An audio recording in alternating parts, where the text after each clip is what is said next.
kami dito sa Las Piñas City kung saan sineselebrate natin ang 11th Parol Festival. At syempre, alam niyo, katulad ng Belen, Christmas tree, Santa Claus, ang parol ay isa sa mga tunay na simbolo ng Pasko. At syempre, nagpabonggahan ng mga barangay dito sa paggawa ng mga higanting parol at makikita natin ang tatlo sa kanila.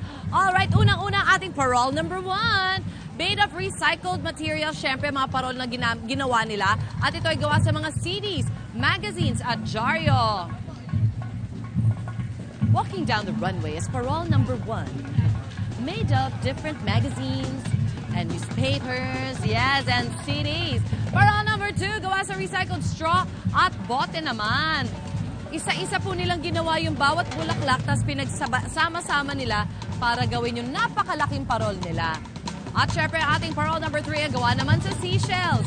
Hindi po ito yung nakita nila sa dagat, kumbaga na pinulot nila. Ito yung mga pinagkainan nila ng mga tahong, talaba, scallops, at kung ano-ano pa. Kaya recycled po talaga siya. At syempre, 17 po ang mga parol na ginawa ng iba't ibang barangay dito. Sila po ay magpapaligsahan. At ang laki po nila ay from 8 to 10 feet. Kaya kung gusto niyo po sila makita, ay bumisita kayo dito sa amin.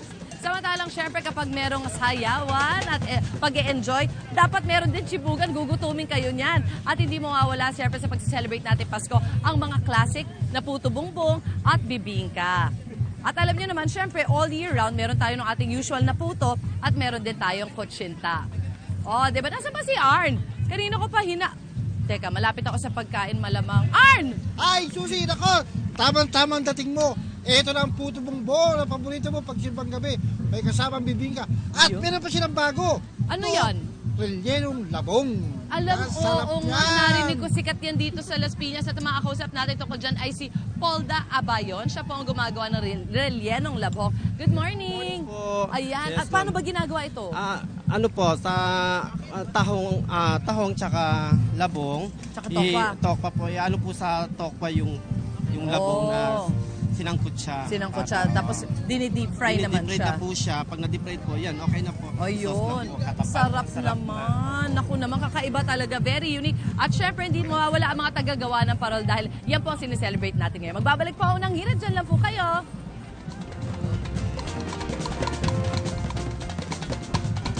Ito na ako kumain.